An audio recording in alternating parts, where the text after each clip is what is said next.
ci fàttaliku Mouhamadou Kandji lan mooy ce sujet tey. alors tey Boubacar dañuy fàttaliku du ñu dem fu sori en 2005 la ñuy dem tey. bi passé ñu ngi woon ci Thomas Sankara. bi passé ñu ngi woon ci nous avons eu les retours du monde entier. C'était un excellent sujet que vous avez merveilleusement bien traité et vous avez reçu les félicitations d'éminents professeurs. yoo xam ne woowee nañ ma fu ne di la ci sargal. Merci beaucoup, ñu ngi leen di remercier bu baax a baax mais tout le mérite revient à E-Media et travail d'équipe la ñëpp ci jàpp moom moo tax mu demee noonu ñu ngi leen di jaajëfal bu baax a baax. alors tey fàttaliku bi comme ni ma la ko waxee léegi du ñu sori dañuy dem rek 2005 jëli benn extrait ci discours bi nga xamante ni moom la juge Kéba Mbaye defoon ca université Cheikh Anta Diop bu Ndakaaru muy discours inaugural bi nga xamante ni moom la ñuy def foofee ca daara ju kawe ji mu ngi ko dippee woon l'éthique aujourd'hui lu tax parce que bu ñu xoolee ci contexte bi ñu nekk dañ nekk ci benn jamono boo xamante ni mbir yi yëngatu na souvent li ñuy gis des comportements yoo xamante ni dafa wuute ak li éthique bëgg dafa bëri bi ci mujj muy li nga xamante ni xëy na ñu ngi koy wax jamono ji ca hôpital Amadou Sakhir Mbaye bu Louga mais du noonu kese ni ñu koy waxee ci santé bi noonu lañ koy waxee ci éducation bi noonu lañ koy waxee ci politique bi surtout noonu lañ koy waxee ci secteur boo mënti laal éthique mënul ñàkk ci dundu doomu aadama parce que conduite la boo xamante ni nit ki moom la war a am surtout ci société bi dañuy dem rapidement ànd ak régie bi jëli li nga xamante ni mooy extrait bi ñu leen tànnal ci discours boo xamante ni plus de 50 minutes la mais amal nañ leen ci benn 1 minute boo xamante ni bu am solo la ñu ànd ci ak régie bi. L'éthique devrait être adoptée par notre pays comme la mesure de toute chose, car accompagnant le travail, elle est la condition sine qua non de la paix sociale, de l'harmonie nationale, de la solidarité et du développement. Il faut aujourd'hui qu'à travers le diagramme de l'éthique soit aussi examiné avec soin non seulement les sciences et les technologies, mais également les pouvoirs étatiques, exécutifs, législatifs et judiciaires, l'éducation, la conduite de l'étudiant, le rôle de l'enseignant, la fonction d'administrateur, les activités économiques, les secteurs primaires, secondaires, tertiaires, la politique en général, le combat pour le pouvoir, la gouvernance, les rapports entre les différents membres de la scène politique, les relations entre gouvernants et gouvernés et le comportement de ces derniers, la communication, la famille, le voisinage, le sport, la culture, les relations internationales, les rapports entre pays riches et pays pauvres et d'une façon générale, comme je le disais tout à l'heure, l'ensemble des activités et du comportement des hommes pris individuellement ou collectivement, mais aussi des États, c'est-à-dire de leurs représentants. Si je préconise ces réflexions générales approfondies et permanentes, c'est parce que pour qui se donne la peine d'observer la société humaine de notre époque, nous sommes sur le chemin d'un monde sans éthique. D'un monde dans lequel la conduite des hommes, en dehors de toute considération éthique, est guidée par l'argent, le pouvoir, la force et la place. Quand surviendront les conséquences de ce choix, pour lequel les Sénégalais auront opté en faisant soit ce qui est éthique, soit ce qui ne l'est pas. Ce jour-là, je suis sûr qu'ils diront en eux-mêmes. Et pourtant, le père Kéba, avant de partir, nous avait prévenus. Et d'outre-tombe, je leur répondrai selon le choix qu'ils auront fait. Suivant le cas heureux, c'est bien, ou triste, mais tout de même rancunier. Après tout, vous l'avez voulu.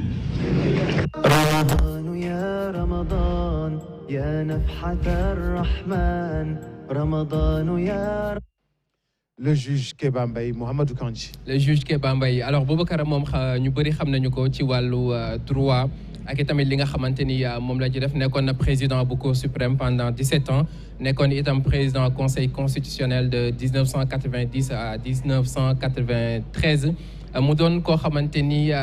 jubam ak li nga xamante ni moo di xarañteefam kenn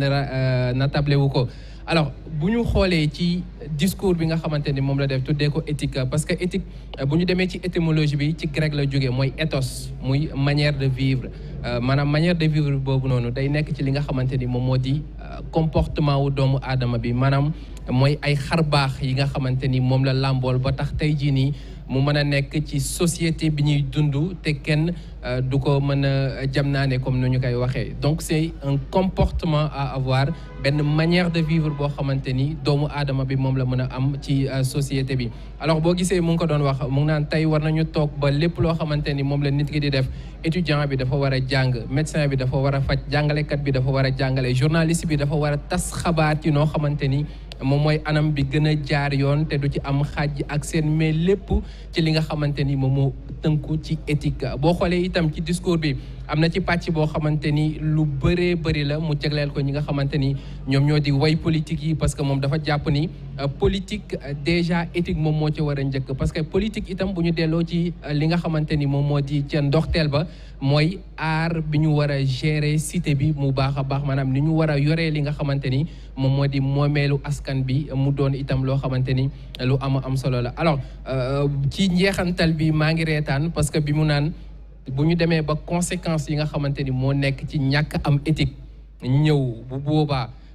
soit ci choix bi nga xamante ni ñun def nañ ko ñun Sénégal bu dee choix bu baax la muy choix boo xamante ni ñun ñëpp ci ku ci nekk ci li mu nekk ak ca la muy liggéey dana ko liggéey ci éthique moom lu baax lay doon dina ni c'est bien mais bu ñu jëlee li nga xamante ni moom moo di contraire bi ca fa mu nekk ca àllaaxira dina ni mën kat prévenir woon naa leen mais comme que lii mooy seen choix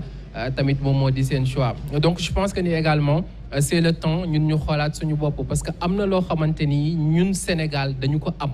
et loolu dañu ko war a téye li ñu téye war a téye am ko te téye ko mooy li nga xamante ni moom la ñu suñu mag ñi bàyyeel tey jii nii ñun jarul ñuy jéggaani fu sori am na ci ñoo xamante ni peut-être dinañu dem feneen ak feneen mais ñun jarul ñuy sori tey jii nii bu ñu jëlee ku mel ni Serigne Touba Khadimu Rasoul ñu jël ku mel ni Serigne El Hadji Malick Sy ñu jël ku mel ni Seydina Limamou Laye ñu jël ku mel ni cardinal Hyacinthe Thiandoum muy jullit bi muy catholique bi ku ci nekk éthique dafa nekk loo xamante ni moom moo war a nekk lu njëkk li ngay doxee ndax tey bis bu demee ba dañ ci dund doomu aadama bi rek jàpp nañ ni kookee moom nekk na koo xamante ni du mën a nekk référence ci ñun suñu dundin jamono bi yàqu na li nga xamante ni itam moom moo di comportement yi yu ci bëri doon na lu ñu mën a xoolaat parce que itam éthique bu amul développement du mën a am tey jii nii ñun ñëpp ñu ngi naw pays asiatiques yi tey jii ñu ci bëri ñu ngi naw Chine ñu ci bëri ñu ngi naw Corée ñu ci bëri ñu ngi naw Japon mais est-ce que xam nga ni Boubacar ñoom jamono bi nga xamante ni ñu ngi toog di sonn lool ñun boobu amoon nañu benn avance ci ñoom mais lan moo tax tey jii ñu raw ñu mooy éthique bi nga xamante ni mu ngi ci ñoom tey jii nii am na benn culture boo xamante ni culture chinoise la woon bis boo demee ba def comportement boo xamante ni du comportement éthique ci say biiri nawle tey gàcce googu noonu dina toll noo xamante ni am na ci ñoo xamante ni dinaan automutilé wu maanaam jël paaka dagg li nga xamante ni moom moo di seen baaraam loolu 1992 la commencé jeex bi nga xamante ni voté nañ li nga xamante ni moom moo di loi anti-gang yi et pourtant am na ci loo xamante ni bu demul même ba nga xamante ni ay loi wala ay daan moom moo ko war li ñuy tuddee moral parce que itam am na ci ñu bëri ñu ngi koy wax c'est un débat boo xamante ni débat bu yàgg la ci wàllu philosophie éthique du moral mais kenn mënu ko génnee ci moral parce que dafa mel ni tey recto ak verso benn feuille boo ci dagg moroom ba daggaale itam bu ñu xoolee ni nga xamante ni ñoom pays yooyu ñoom la ñuy doxalee j'ai vu une image boo xamante ni benn député dafa ñëw ak retardu 1 minute ci assemblée boo xamante ni dañuy telle heure la ñuy démarrer bi mu dikkee dafa rus ba bi ñu ko joxee kàddu avant muy def dara dafa présenter ses excuses ñi nga xamante ni ñoom ñoo ko far toute une population donc ñun ñu ne dañu bëgg a développer ñun ñu ne dañu bëgg a avancer ñun ñu ne tey jii ñu ngi attiré wu ci li nga xamante ni moom moo di émergence sukkali suñu dëkk mais émergence développement ci xol lay tàmbalee développement ci comportement lay tàmbalee développement ci manière bi nga xamante ni noonu la ñuy dundee ñun ci noonu lay tàmbalee et je pense que ni c'est très important discours la boo xamante ni man je l'écoute souvent et je dis que ni même nekk na discours boo xamante ni dañ ko war di jàngale nekk na discours boo xamante ni surtout ñi nga xamante ni ñoom ñoo di suñu woy politique yi dañ leen ko war a jox am na ci ñoo xamante ni bi muy def discours bi fekkee nañu ko keroog 2005 quelques années plus tard am na ci ñoo xamante ni dégg nañ leen mais li gën a am solo itam ci dundu doomu aadama bi mooy nga amuk dégg boo amee dégg ba pare am mën a topp et loolu c'est très important. jërëjëf Mouhamadou Kandji ci éthique El Hadji Assane. ñu ngi féliciter Serigne Mohamed dégg naa lu bëri ñu wax fii éthique mais man dinaa dem plus loin civilisation lay wax dëkk bi parce qu'on est au Sénégal lu ñu dal mooy une crise même pas morale mais de civilisation. La première éthique mooy ñu jëlee fi guerre la corruption ak concussion maanaam jaawale li mbooloo mi moom ak sa poos kooku c'est mooy suñu jafe-jafe bu njëkk la corruption dëkk bi dafa fees dell ak guerre ku fi am milliard dans un pays aussi pauvre souvent amee woo ko ci ngor war nañu xool affaire yooyu bu baax éducation bi dafa correct